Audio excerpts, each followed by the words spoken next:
More lore has just been revealed about the Sasageru If, the IF that talks about what would have happened if Aldebaran won, so to speak. Needless to say, the lore is interesting and brings us some gems, like Reinhardt being executed, and that apparently the divine protection of the Sword Saint was extinguished. After doing a stream of almost 3 hours where I discuss everything in detail, I decided to make this video summarizing the most interesting observations I made and what we can conclude from this new route. But before moving on, a shout out to the new channel members for keeping me on YouTube.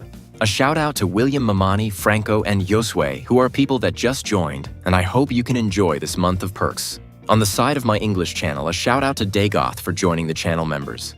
Now let's get started. Welcome to ReZero Sasageru If Part 2. Honestly, the last IF was so good that it even made me forget that whenever the author publishes an alternate story, he does it at the same time he publishes some supplementary information that he didn't include in the IF, either because it felt out of place or he simply couldn't find a good moment to narrate it. It's because of this kind of supplementary information that we know certain things the IF stories don't say. For example, it's thanks to the supplementary info from the Gluttony What IF that we know Capella considered the amnesiac Subaru a dangerous boy she had to stay away from. But getting back on track, I'll take this opportunity to talk in detail about each character the author expanded on. Something that always caught my attention was finding out that, in his final duel against the Mad Prince, 40 years had passed. I know he made preparations before being in the final fight against him, but what kind of preparations would take 4 decades? Gathering Clan or Valakia's help wasn't something that would take him long, and the only option I thought possible was that his rehabilitation actually lasted 40 years. And that was confirmed today. It's said that those 40 years were the time it took to restore the primary biological functions of his body. After this revelation, there isn't another equally important revelation about him. What the author says in his other lines are just descriptions of how Subaru managed to make the best out of the worst situation, and all of that thanks to the Mad Prince, who made him a target and, in turn, made him remember Petra. And another detail I loved was how the author said he made sure to mostly give this Subaru people who are very long-lived so that the passage of time of the 440 total years would be a surprise.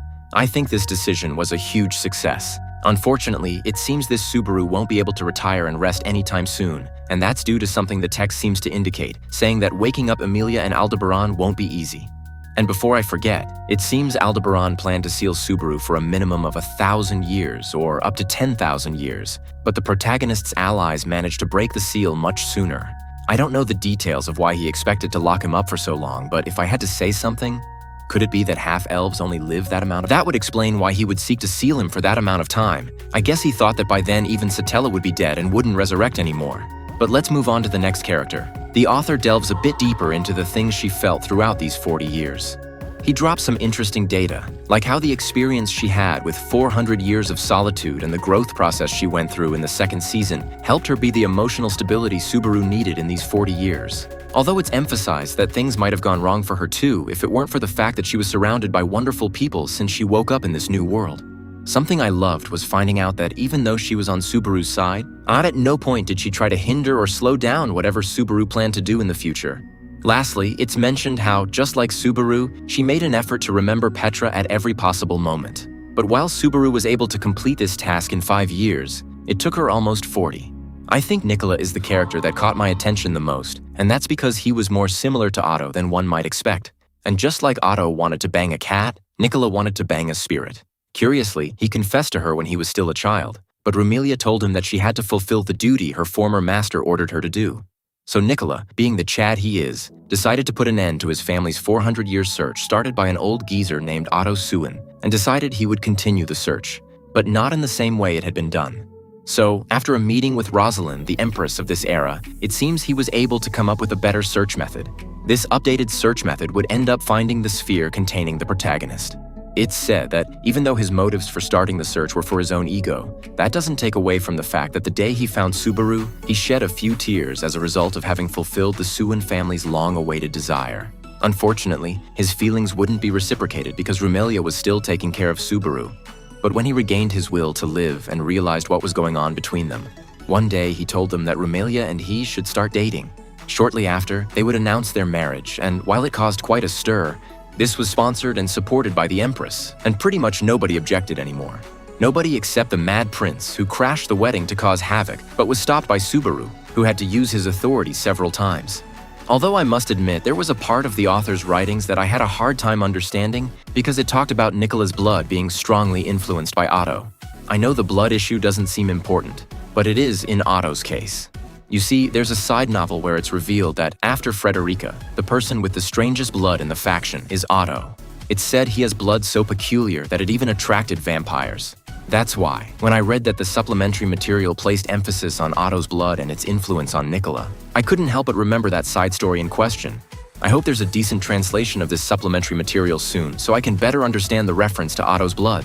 What I lament most about Rumelia are her sisters.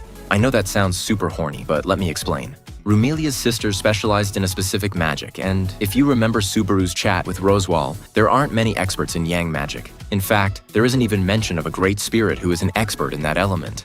However, one of Rumelia's sisters had managed to become one, but unfortunately, she died as a victim of the Mad Prince's persecution. This is an observation that a fellow platform creator came up with in a collaborative stream we did a few days ago, so if you want something to listen to in the background in Spanish, I invite you to check it out. Getting back to the video's topic. It's said that Julius, before dying, left a name for his spirits for when they become great spirits, and coincidentally, Rumelia was the last one to become one. For that reason alone, she became the youngest sister of the group, and that kind of explains why all the older sisters decided to shoulder the difficult task of being the decoy while the youngest took care of the more relaxed job. Although this is a bit ironic to remember because there was a short time when all these sisters fought each other to the death. You see, when the spirits met Julius, it's not like they just showed up to make the contract, and that's it.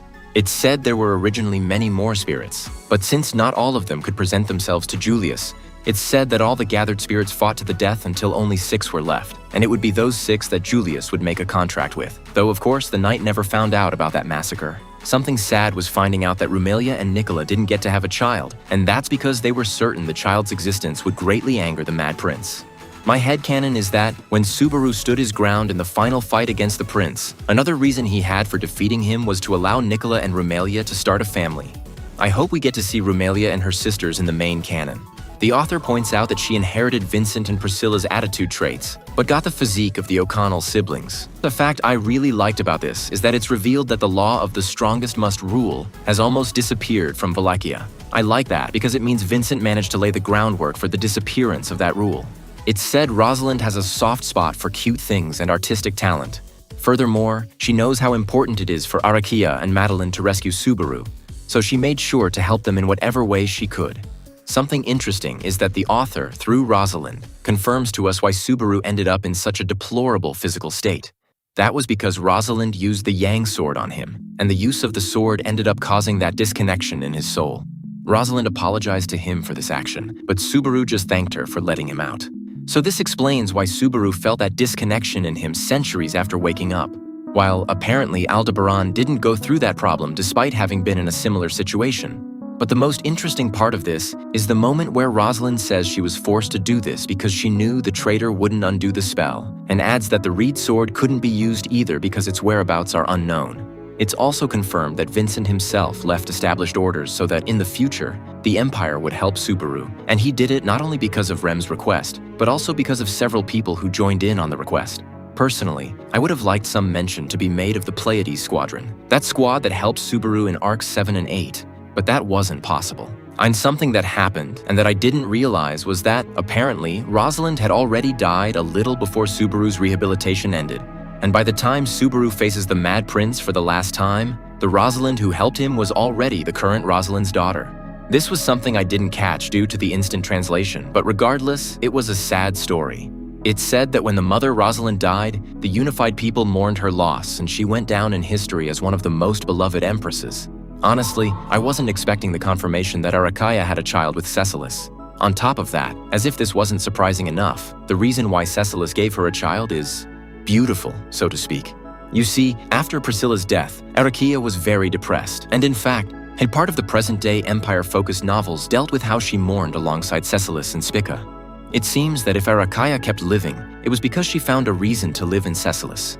But since Cecilis knew he wasn't eternal unlike his wife, he decided to leave her a reason to live, and that reason was a child. Unfortunately, it seems the bloodline died out, and that's a deep wound for her. It's also mentioned that when Subaru was rescued, she was acting as a decoy along with the other spirit girls, and to be able to repel the Mad Prince, she ended up devouring Julius's other spirits when they were mortally wounded. Overloaded with power, she was able to force the prince to retreat. As for Madeline, something different happened to her. When the Empire's catastrophe happened, she was in love with a man who appears in EX4, and she used these 400 years to process those feelings that were cut short. It's said she still treasures those feelings and dedicates herself to protecting the Empire in honor of that. But she hasn't just matured emotionally. It's said she has become one of the divine generals who is easy to talk to, unlike Arakia, who still has a bad reputation regarding her social skills. On top of that, since she knows about Arakia's circumstances and grief over the loss of Cecilus's lineage, she says she avoids bringing the subject up because she knows how painful it can be for her friend. I was very surprised to learn the reason why Clean distanced himself from everyone, despite being the last man standing of the Emilia faction. Due to the sacrifices Petra made, the people around her who once cared for her all ended up forgetting her. And while they felt an inexplicable sense of pain and regret, they couldn't remember why. Clind was one of those people, but he felt a deeper pain because his being remembered that it was his fault that Petra ended up that way. So he spent his days just getting as drunk as possible, until one day something happened that made him isolate himself much more. It turns out a woman special to him died, one who wasn't on the offensive against Aldebaran. Some believed it could be Anaros or Frederica, but while Clind respected and admired Anaros, it's much more likely that the woman who died was Frederica. In the Greed What If, it's made clear that Clind only lets himself be killed when Subaru uses the maid as a hostage, and Frederica also ended up in a catatonic state when Clind died. It seems that in this route, Clind permanently isolated himself from everyone when Frederica died, and that would also explain why he didn't go help the kingdom when it was nearing its imminent extinction. He was living like this until one day Subaru found some writings left by Roswell in the mansion and ordered Madeline to locate the old butler, who, after hearing who Petra was, decided to support the elderly Subaru one more time. Before continuing, I want to warn you that what follows is heavy. I don't say this to build false expectations, but rather, if the author truly states it like this, I think I should say it too. Regarding Lugunica and Kararagi, it's said that the reason why both fell won't be revealed, since this reason has to do with something that will happen in the main story.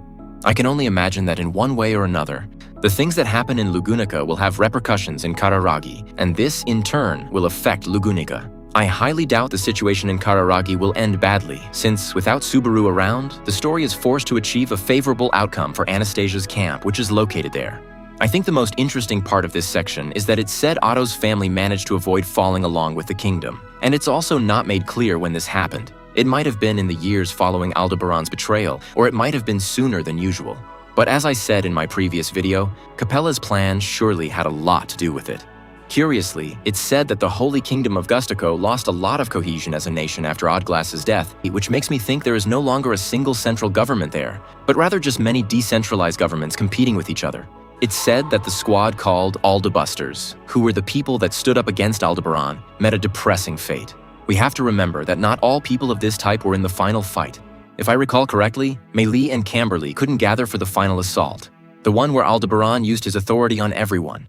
Well, it's narrated briefly and concisely that almost all of them had mental breakdowns, which is a convoluted way of saying they were left with severe psychological trauma. Nobody fully recovered, and they remained in that state until the end of their days. On the other hand, and those who weren't in the final assault took it upon themselves to tell the stories of what happened that day and dedicated themselves to dealing with the consequences of this fate. Regarding Roswell, it's mentioned that he still thinks Subaru will fix things in another timeline, but in what was left of his life, he dedicated himself to helping the people who survived, which is a nice gesture, honestly. And now that I realize it, if Ram and Roswell didn't get to have descendants, it's because Ram was left in a pitiful state, so much so that it seems having a child wasn't even up for discussion. It's a bit ironic to think that when Rem got her memories back and became functional again, her sister Ram now became the disabled sister who most likely had to be pushed around in a wheelchair at all times after the fight against Aldebaran. Honestly, this point surprised me quite a bit, since I think we can all agree that Ram is one of the women with the most mental fortitude in the series. Sure, she's a bit crazy because she fell in love with a questionable man, but putting her choice aside, the story always highlights her as the woman with the coolest and most logical head in Emilia's camp. And if not even she could fully recover, what awaits the others who don't have this fortitude? For example, Garfield. That timeline was truly screwed up, but let's move on. It's narrated that Aldebaran's other allies were executed. I guess nobody other than Yai's fans mourned her death, and I'd like to say the same about Heinkel, but Heinkel's case is twice as complicated. You see, the kingdom already had a lot of problems with Heinkel from even before episode 1. Have you never wondered why a useless guy like Heinkel is only just beneath someone like Marcus? Someone who, if you follow my channel, you know is no small fry. Well, that's because even though he's useless, the kingdom needs to keep him happy and controlled because of his Astrea family legacy, since they can't allow him to leave the kingdom because, if that happened, there's a risk that the divine protection of the Sword Saint might end up landing somewhere else. As a nation, you can't afford the luxury of allowing one of your most valuable assets to be lost like that. Well, I imagine executing Heinkel was a tough decision because it meant a lot to the remaining Astreas, Heinkel and Reinhard.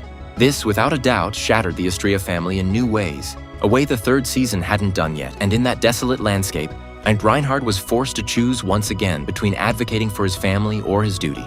I think Reinhard's burden was a little harder, and that's because by this hypothetical point, Felt was already left in an irreversible state.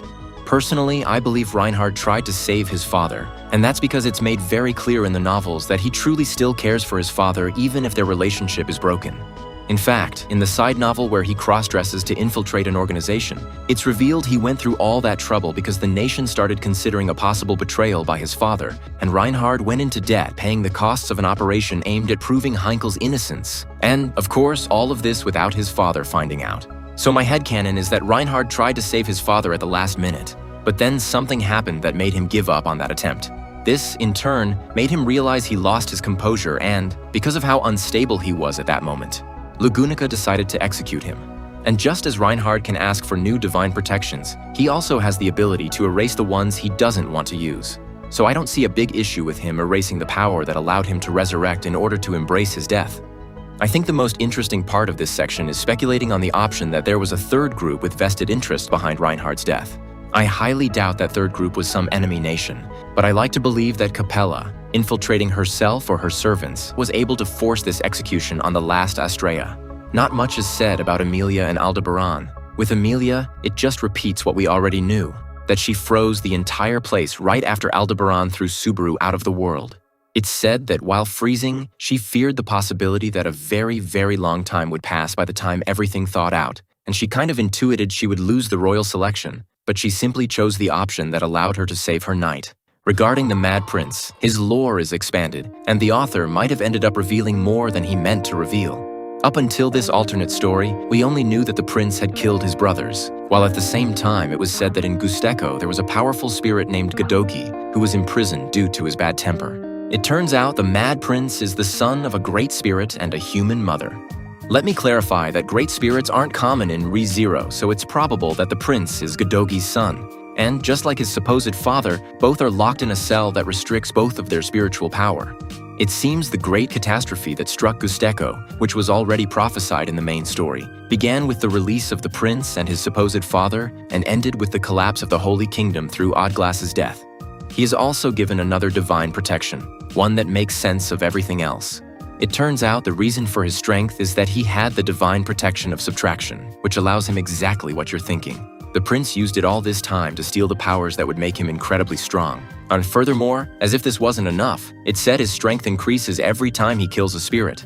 And if we add to that he's been on a spirit hunt for 400 years, well, we can safely say he's the strongest in the world, and that, if he were in the time of episode 1, he would be the second strongest across all nations. It also adds the revelation that the author is hesitating on whether or not to include him in the main story, since he considers introducing him would be problematic. Personally, I think it would be foolish not to add him since, believe it or not, there isn't that much difference in the amount of information we have about Gusteko and Kararagi. And if, even with the little we knew about Kararagi, this nation already appeared in the main story, it would be a bit weird if Gusteko doesn't. Let's wait and see what he says as time goes on. Though at least now, the author finally gave him a weakness. It's said he doesn't enjoy long fights, and that's why he always finished off his enemies in 6 seconds. Added to that is the fact that his sword has some side effects that we don't know what they cause, but we know it works against him if the fight drags on. This is why the Witch of Melancholy is his perfect counter. Let's remember Petra is capable of extending time with her techniques, and that kind of puts them in a sort of stalemate. Surprisingly, it's also revealed he's a rational and functional man when he's not fighting, but his entire personality changes the moment a spirit is mentioned. Regarding Petra, honestly, the author cleared up a lot about the things she sacrificed and confirmed some of the suspicions I had in the first part of this video. Basically, I had said I believed Petra wasn't devoured by Roy like in the canon, but merely replicated effects similar to his authority through her sacrifices with the world.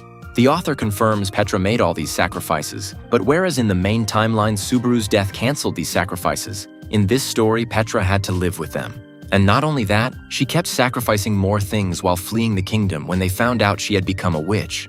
I think the most interesting part is that it's mentioned that, to avoid the Witch of Envy, that's where she ended up sacrificing her name and more parts of her persona. It got to a point where the only thing she had left was surrendering to madness, but she even sacrificed that possibility. I like the detail stating there was a friend who, like Subaru, managed to keep remembering her more frequently and with more effort than the rest. That friend would be Meili, who it said went looking for her, and while she couldn't save her, at least managed to give her Shaola as a companion so this being would be by her side forever. In the end, Petra no longer remembered why she was on that ice glacier, nor did she remember who that frozen half-elf or that masked man was. Even so, she felt an immense sense of duty telling her she had to be there until the place thawed out. And well, then Subaru would arrive and save her, not without first telling her there was also another woman he loved. But you already know that. As I write this, it was just revealed that the author did another Q&A session. I don't know if I'll cover it, since I'm busy with other videos. I'll probably just dedicate another stream to it and that's it. But to sum up, I feel this what I have further reaffirms in hindsight that the Great Reset was necessary. The Astria family was more broken than ever. Emilia's camp and members of other factions were crippled for life, and Petra had become a witch for Subaru's sake. Those were all consequences that not only stalled previous subplots, but created a reality where everything was just completely messed up. Who would have thought that Rem's decision to kill Subaru was the best one? Not for the reader or the story, but for Subaru himself, who wouldn't have wanted to live in a world like that.